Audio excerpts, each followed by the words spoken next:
Hi guys, good morning. For today's video, magluto tag bangus para pamahaw for breakfast na mo ni Minjay. So, nagprito na ko og bangus.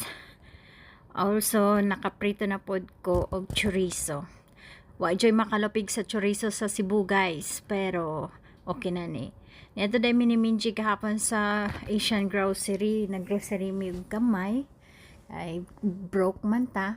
So, gamay lang sa. So, Hoi Mai, it's a Vietnamese grocery. I bought some of this product.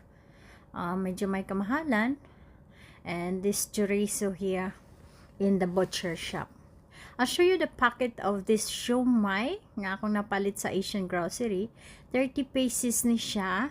Mao na favorite namo. Lami ni siya.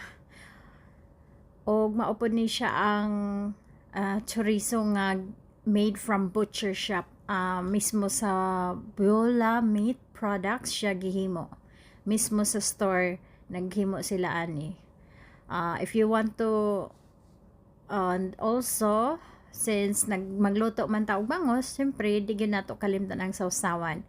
Og unahon nato og pikining nagyelo na kay siyempre hinog na. Nabutangan na ni nako siya og soy sauce.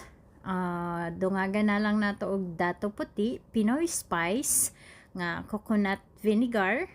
Naana ni siya ricados, complete ricados with spices, garlic, chilies and everything. And also for our side dish, dapat na ata vegetables para medyo healthy po ang ato ang food. Di lang kay puro ra kuan. Mauna ni siya guys, ang atong breakfast karong buntaga. Hope you enjoy watching. Yes.